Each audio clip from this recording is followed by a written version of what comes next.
Tonight, Hurricane Idalia slams into Florida's Gulf Coast, spreading devastation in the southern U.S.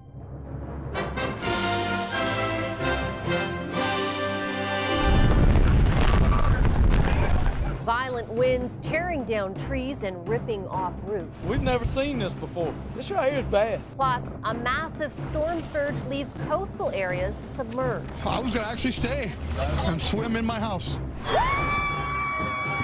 No return for Canada's first Prime Minister. Not with the aim of erasing history, but with the aim of confronting it. Montreal decides Sir John A. MacDonald doesn't belong on a pedestal. Plus, putting the B in Burlington. I woke up to my wife saying there's something going on outside, there's all kinds of bees. An Ontario neighborhood gets swarmed by 5 million, yes, million, angry pollinators.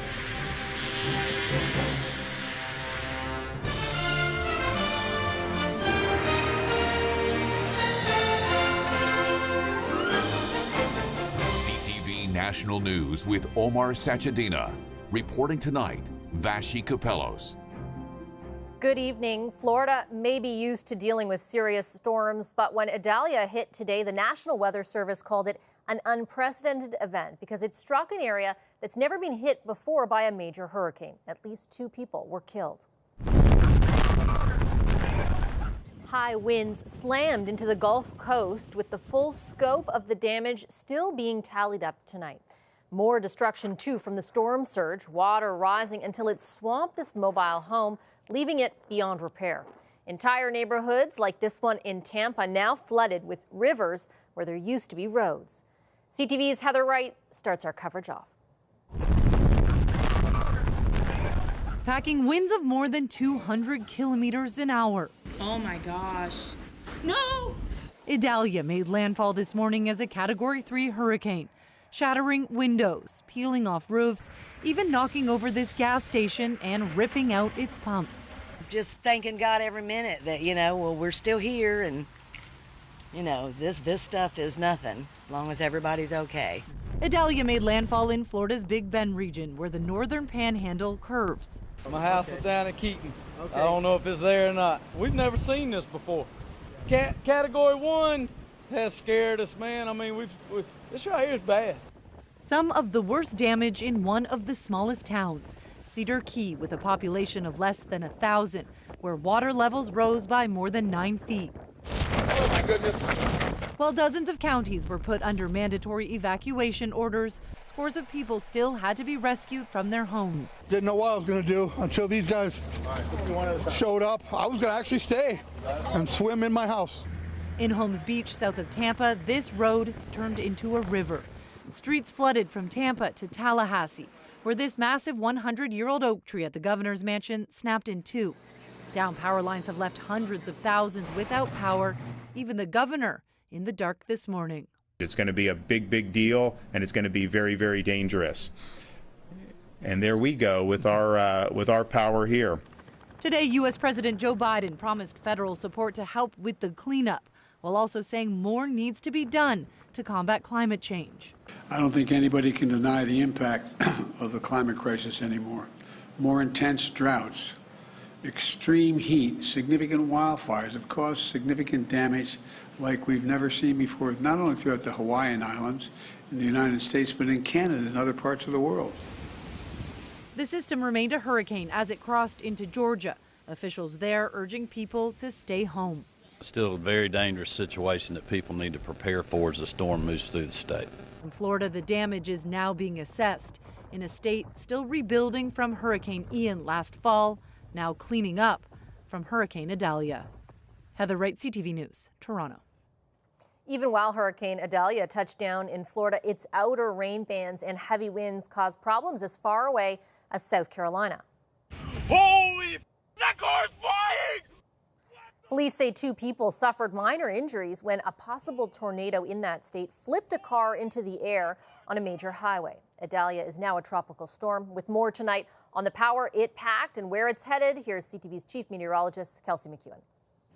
Vashi, the storm rapidly intensified as it moved its way into the Gulf of Mexico, nearing the Florida coastline. And as it barreled its way on shore, brought with it the water, the wind, and the heavy rainfall. And there is a widespread impact of this over 5 states as it continues to move its way up to the northeast. Now, over the coming hours, we will track this across Georgia, South Carolina, and into North Carolina, the highest rainfall to the north of that track. From there, the storm will move its way back out into open water and enter into a less conducive environment. It approaches westward of Bermuda, where we will be watching for tropical storm impacts on the island nation. Vashi? Your mornings. Kelsey McEwen. Thanks, Kelsey. There's a lot more coverage of Hurricane Idalia on our website. You can go to ctvnews.ca for more on the storm and the damage it left behind. Here at home, the military will stay in the Northwest Territories beyond Labor Day weekend as the territory extends its state of emergency for another 2 weeks. Its premier spent the day meeting with evacuees in Alberta who are anxious to come home. But as CTV's Alberta Bureau Chief Bill Fortier reports, the timeline for doing so is anything but clear. In Edmonton, where more than a third of Yellowknife's displaced residents have checked in, today the Northwest Territories premier also made a stop. We all want to go home. Meeting with evacuees, she faced the inquiries she was anticipating. The question is, when do we go home? Reality is I want a timeline too. Some things we can control as government, but we can't control fire. So at this point, still no date to send people home. We need to make sure that the power, the sewer, the airports, the hospitals, all that infrastructure, grocery stores, gas stations are functioning first. It is a legitimate reason to make sure that everything's in place before we can go back. Understanding from some, but for others who have been away from home for 2 weeks, patience is wearing thin. As a premier, I hope that she should give a more clear answer to the public. Right now, I sense growing frustration.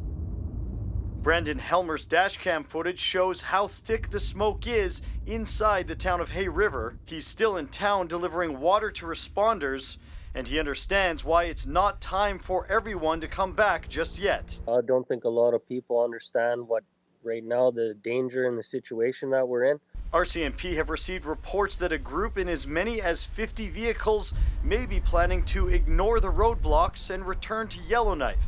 In a statement, police say trying to return to any of these communities en masse would be irresponsible and threatens to exacerbate already difficult conditions. It's really important that people not try to go home until they're called. Mounties also say anyone who's not approved for re-entry will be turned away at roadblocks and that people who try to break the rules could face charges. Vashi. Thanks so much, Bill. Over to Ontario, where the Integrity Commissioner has found the province's housing minister broke ethics rules by not properly overseeing the process that saw protected Greenbelt lands handpicked for housing development. The report concludes that process was, quote, marked by misinterpretation, unnecessary hastiness, and deception. CTV's Kevin Gallagher with more tonight on the latest political blow to the Ford government. The controversial process to carve up conservation land in Ontario is now an ethical violation for Housing Minister Steve Clark. In a 166-page report, the province's Integrity Commissioner found Clark violated the act by failing to oversee the process that parceled off Greenbelt land, resulting in the interests of certain developers being furthered improperly. The process was not fair, it was corrupt, there was collusion, it was deceptive. Clark responded, "As minister, the buck stops with me, and I accept the Integrity Commissioner's findings," though he showed no signs of stepping aside, adding, "I am fully committed to fulfilling our government's promise to build at least 1.5 million homes." It's clear that he broke some pretty fundamental laws, but the only way to fix this mess is actually to reverse the decision. Clark's Chief of Staff Ryan Amato stepped down last week after a scathing Auditor General report found he colluded with large home developers to lift environmental protections on Greenbelt land.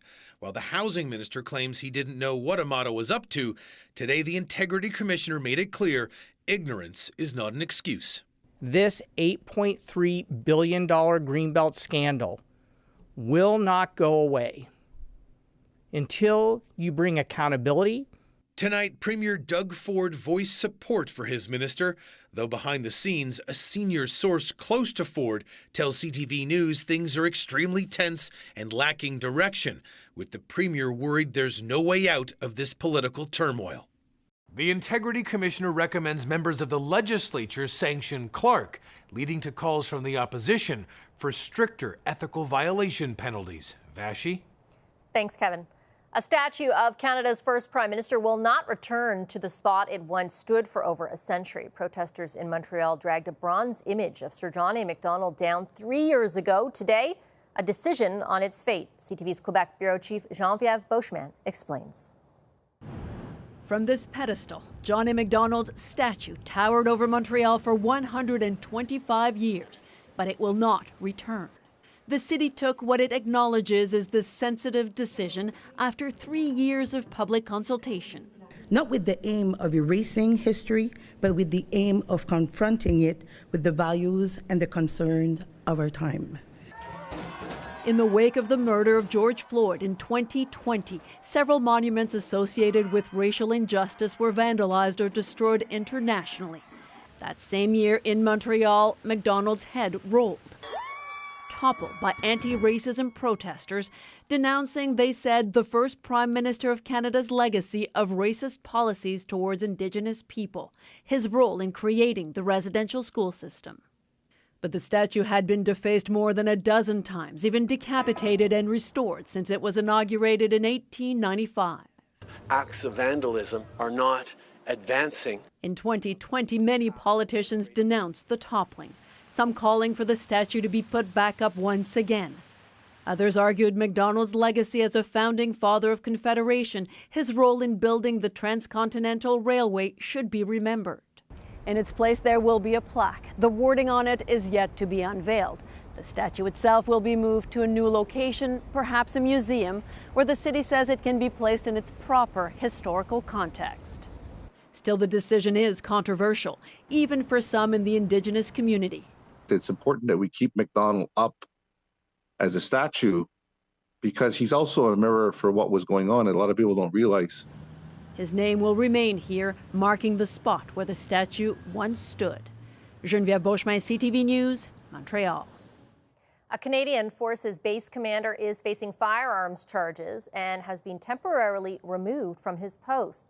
Colonel Leif Dahl of Wing 8 and CFB Trenton is accused of allegedly shooting at wildlife from a boat in eastern Ontario over the weekend, then throwing the gun in the water. Dahl faces 5 charges, including careless use of a firearm. Thousands of public servants are facing an uphill battle with their benefits 2 months since the country's largest health care plan switched providers. Some of them are even paying out of pocket despite urgent calls for better service. CTV's Annie Bergeron-Oliver has more. The switch promised public servants and their families better benefits, but for many, it has only meant out-of-pocket expenses. We're paying a service and we're not getting a service. On July 1st, more than 1.5 million people were switched from Sun Life to Canada Life Assurance Company. But dozens tell CTV News that processing delays, plan changes, and jammed call centers are preventing their claims from being paid out. It's almost been 3 months, and Canada Life just hasn't come through. Anne Cavan is waiting to get reimbursed for a cataract surgery that cost thousands, a process she calls frustrating. They're just inundated with claims. You call their helpline and you get voicemail and it hangs up on you. Canada Life admits it continues to experience exceptionally high call volumes, but says virtually all plan members have been enrolled and are able to access their benefits. But some public servants disagree, claiming they've spent hundreds of minutes on the phone with no answers, including this woman who did not want to be identified for fear of reprisal. We've definitely canceled appointments, sort of stretched longer interims between other ones. Obviously, medication that we need to be on, we're paying for it. We don't really have a choice there. The Public Service Alliance of Canada says tens of thousands could be impacted. The union wants both Canada Life and Treasury Board to take the problems more seriously. It's very frustrating. Yes, it's a very large healthcare plan, but it's not like this snuck up on them. Canada Life had lots of time to prepare. They didn't do the right preparations, and now our members and our retirees are suffering because of that. Treasury Board calls the current delays unacceptable and wants the problems fixed. Canada Life says it expects to see a return to normal within the coming weeks. Vashi. Thanks, Annie. Rebellious soldiers claim to have seized power in the Central African country of Gabon, ousting the president, whose family has ruled for more than half a century. Crowds took to the streets in the capital to celebrate the end of President Ali Bongo's reign, while he pleaded for help in a video message. My son is somewhere, my wife is in another place, and I'm at the residence. I don't know what's going on. So I'm calling you to make noise. The coup attempt came hours after Bongo was declared winner of a controversial election. His critics accuse his family of getting rich off the country's resources and not sharing the wealth. If the coup is successful, it'll be the 8th one in West and Central Africa since 2020. Coming up tonight, another scary moment for the U.S. Senate Majority Leader. Running for re-election in 2026. Mitch McConnell inexplicably freezes up mid-news conference, plus the real risks behind a quickly growing racket sport.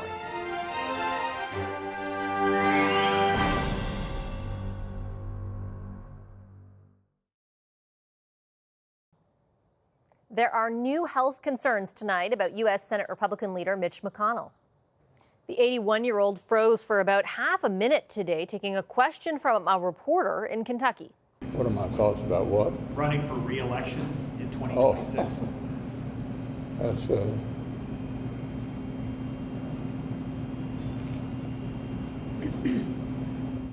Did you hear the question, Senator? Running for re-election in 2026? All right, I'm sorry, you all. We're going to need a minute. Senator.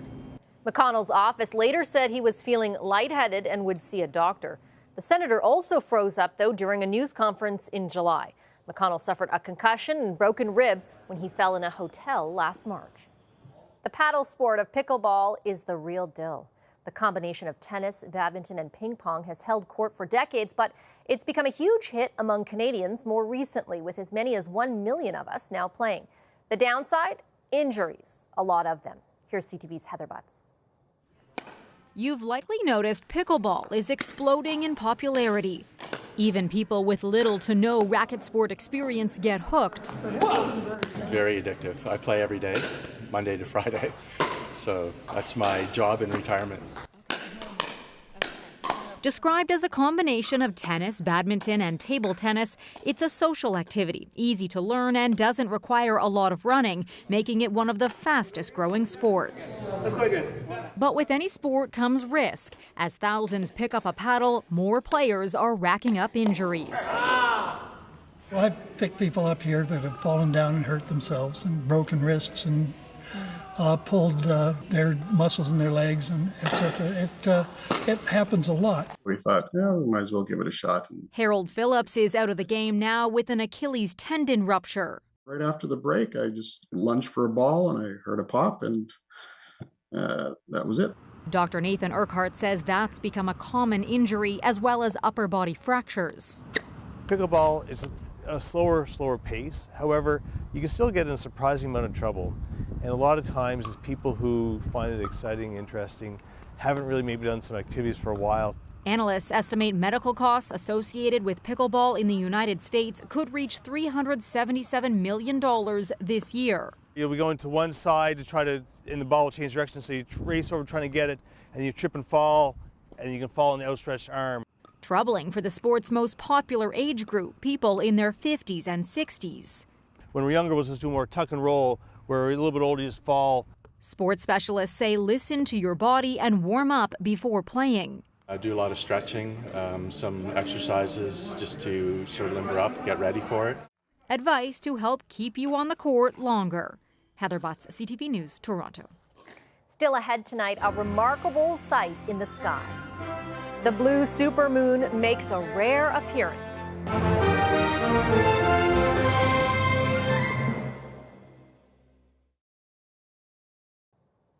A Delta Airlines flight approaching Atlanta late last night was hit by severe turbulence, injuring 14 passengers and crew members.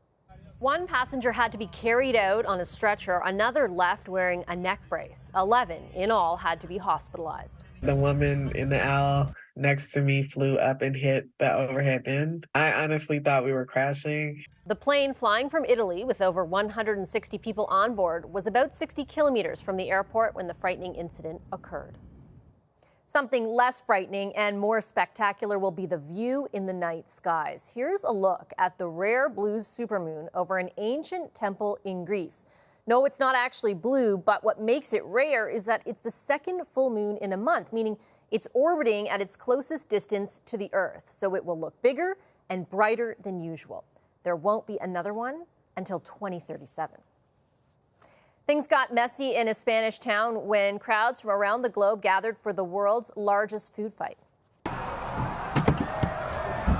Nearly 15,000 people flung overripe tomatoes at each other, getting drenched in red pulp at the Tomatina Festival.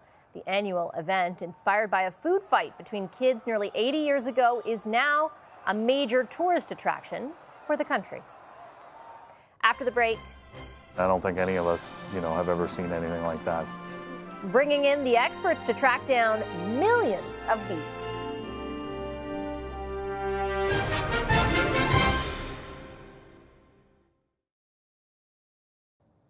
First responders near Toronto had to pivot to Plan B for a stinging early morning emergency today, an accident that set free millions of wayward pollinators. CTV's Allison Hurst with our story. A swarm of activity on the side of the road as beekeepers try to coax bees back to their colonies. I woke up to my wife saying there's something going on outside, there's all kinds of bees or something. Dave Lloyd went to see, saying his phone was buzzing, that police were warning neighbors. They called just to say, stay in, told them what was happening and stay in the house and keep your windows closed. A number of them sought refuge on his mailbox. It's crazy. Yeah, everybody's been texting us all morning. Is that in front of your house? Yeah. Halton police say the load came loose and a number of crates fell off the trailer. I believe the strap somehow came loose or loosened and the crates fell off of that. Sending some 5 million bees buzzing into the air. I've never seen, I don't think any of us, have ever seen anything like that. So they called in experts. Just got a call from Halton Police to come help out with bees that fell off a truck. Local beekeepers from the surrounding area, like Luke Peters. It's typically never good news when you get a call from the police, and I'm just glad, obviously no humans were hurt in this situation. Peters says they did lose several thousand bees, but colonies can survive, adding that most are made up of 60 to 80,000 bees. Now they hope by leaving some crates, the bees will find their way home. They communicate by smell, by sight and all that, so they will start to communicate in those ways and figure out their way home. So hopefully sooner rather than later. And buzz off to their next destination. Beekeepers say it could be a week before they learn the true loss. Allison Hurst, CTV News, Burlington, Ontario. And that does it for us tonight. I'm Vashi Capellos, in for Omar. For all of us here at CTV National News, thanks for watching. Have a great night and see you again right here tomorrow.